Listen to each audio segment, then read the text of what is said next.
सवाल वही है जो पहले थे। महंगाई वैसे ही बढ़ती चली जा रही है, बेरोजगारी वैसे ही बढ़ी है, और जिस रफ्तार से समाजवादियों ने विकास करना शुरू किया था उस विकास को रोकने का काम किया इन्होंने। संविधान की लड़ाई, बाबा साहब भीमराव अम्बेडकर जी का दिया हुआ संविधान, उसके तहत जो हक अधिकार मिलने चाहिए वो भी अभी अधूरे हैं। जो लड़ाई जीती लोकसभा में उसमें थोड़ा बहुत रुके हैं भाजपाई, लेकिन अभी भी उनके फैसले ऐसे नहीं हैं जिससे कि सभी को न्याय मिल रहा हो। ये अपने आप को हर संस्था से ऊपर समझते हैं, इनके लिए कोई संस्था नहीं है। भारतीय जनता पार्टी के लोग अपने इशारे पे चला रहे हैं, ये सदस्यता कम कर रहे हैं, जमीनों पे कब्जा ज्यादा कर रहे हैं। इनकी जो सदस्यता चल रही है वो कम चल रही है, लेकिन जमीनों पे कब्जा ज्यादा चल रहा है। इतना भ्रष्टाचार, बेईमानी, लूट कभी नहीं होगी जितनी इनकी सरकार में हो रही है। बहराइच जो कुछ हुआ है, मैं अपने पत्रकार साथियों का धन्यवाद देना चाहता हूं, और खासकर उन यूट्यूबर्स को, उन तमाम सोशल मीडिया के लोगों को जिन्होंने निष्पक्ष होकर के सच्चाई सामने लाने का काम किया। और सच्चाई ये है कि भारतीय जनता पार्टी ने जानबूझ करके दंगा कराया, क्योंकि उनको पता है कि चुनाव आ गया है, किसी भी सवाल का जवाब जनता में नहीं दे सकते हैं, इसीलिए राजनीतिक लाभ लेने के लिए जानबूझ करके भारतीय जनता पार्टी ने दंगा कराया है। और जीरो टॉलरेंस की अगर बात थी तो आखिरकार पर्याप्त पुलिस क्यों नहीं थी, पर्याप्त प्रशासन का इंतजाम क्यों नहीं था, और जो जानकारी में था प्रशासन को उसके बावजूद भी नहीं किया कुछ भी। मुझे उम्मीद है कि न्यायालय से न्याय मिलेगा। 80 लोगों की गिरफ्तारी हुई है। दो सीटें कांग्रेस को देने की बात। अब भारतीय जनता पार्टी जिसको चाहे उसको गिरफ्तार कर ले, पत्रकार साथी भी गिरफ्तार हो जाते हैं। अगर वो कोई सच्ची न्यूज चला दें तो फोन आ जाता है उनके पास, उनको बाकायदा ब्रेकिंग न्यूज व्हाट्सएप पे मिलती है कि आपको ब्रेकिंग न्यूज यही चलानी है जो व्हाट्सएप पे आई है। किस तरीके से सरकारी मशीनरी का दुरुपयोग करहेल की जनता के सामने किसी तरह का दुरुपयोग नहीं चलेगा।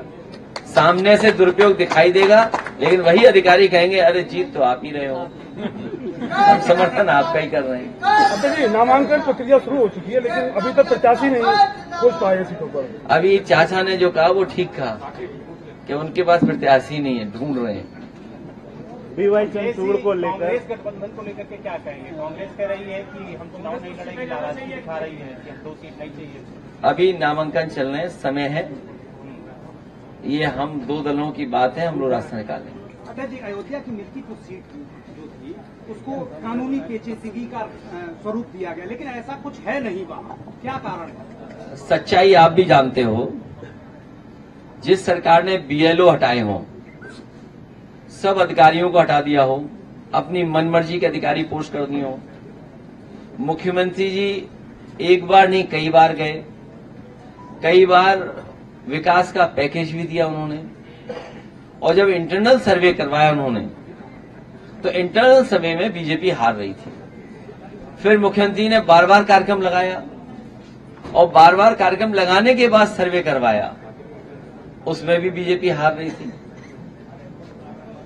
अध्यक्ष जी, करेल में डिप्टी सीएम आए हुए थे, वहां पर 69,000 जो शिक्षक भर्ती के अभ्यर्थी थे वो प्रदर्शन कर रहे थे, उनके ऊपर एफआईआर दर्ज की गई, उनको जेल भेजा गया डिप्टी सीएम के प्रोग्राम में।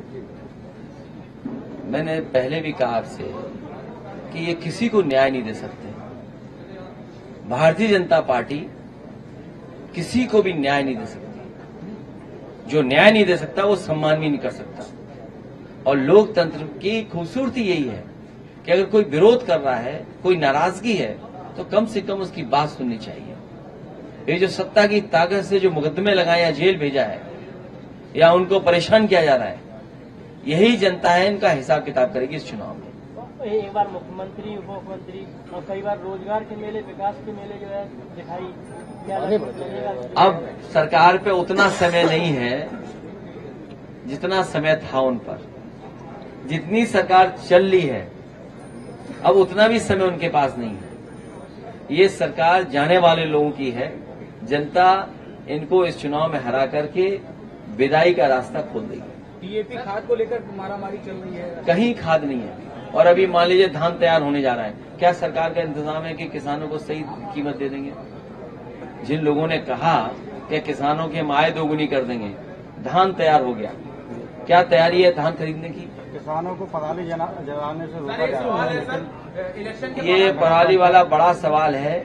सरकार को किसान के साथ अन्याय नहीं करना चाहिए। सर एक सवाल है, अभी इलेक्शन के दौरान भी आपने ईवीएम को लेकर सवाल खड़े किए। आप एलन मस्क ने भी ईवीएम पे सवाल खड़े किए, इवन अमेरिका में भी अब इसको सपोर्ट नहीं मिल रहा है। हाँ, जिस तरह टेक्नोलॉजी आगे बढ़ रही है और टेक्नोलॉजी से कई बार आपको सूचनाएं मिलती हैं कि टेक्नोलॉजी के माध्यम से घटना हुई है।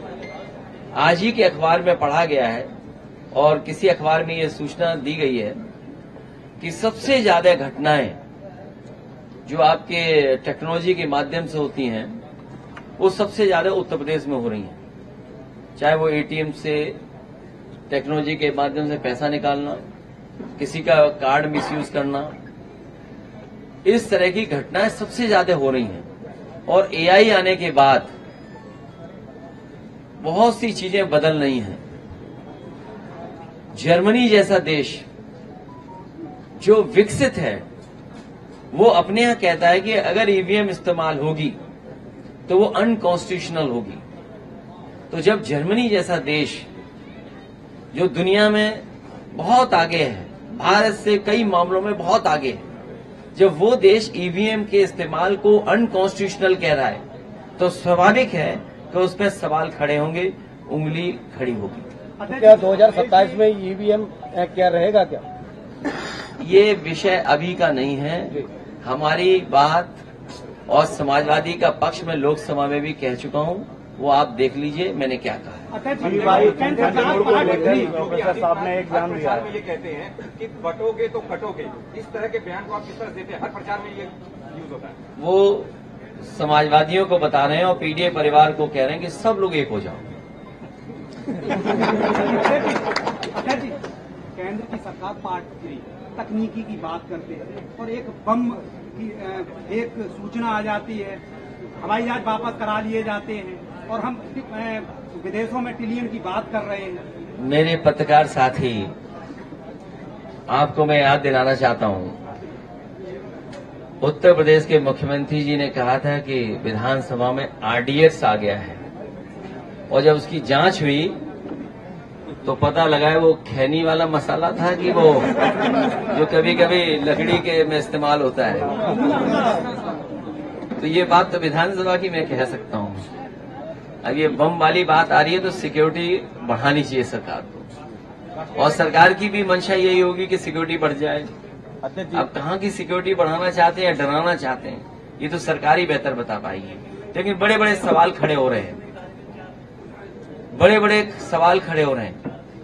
हालांकि वो समय नहीं है उन बातों को कहने का। कनाडा जैसा देश कुछ बात ऐसी कह रहा है जिससे भारत का सम्मान को ठेस पहुंच रही है।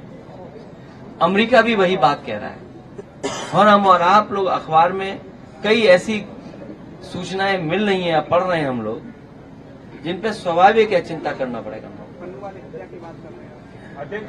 आप बेहतर समझते हैं किन बातों को मैं कह रहा हूँ। अध्यक्ष जी, बीजेपी के लोग लगातार ये कह रहे हैं कि अयोध्या में जो हार मिली है उसका बदला अगर ले सकते हैं तो कन्हैया जीत कर ले सकते हैं ये, और मिल्कीपुर फिर बदला ले लेगी बीजेपी से तब। अध्यक्ष जी, अभी प्रोफेसर साहब ने विवादित बयान दिया सीजीआई को लेकर, क्या उसको लेकर वो माफी मांगेंगे? नहीं, मेरी जानकारी में नहीं है। सुप्रीम कोर्ट के सीजीआई साहब का सब सम्मान करते हैं और हम तो बहुत सम्मान करते हैं, बहुत सम्मान करते हैं।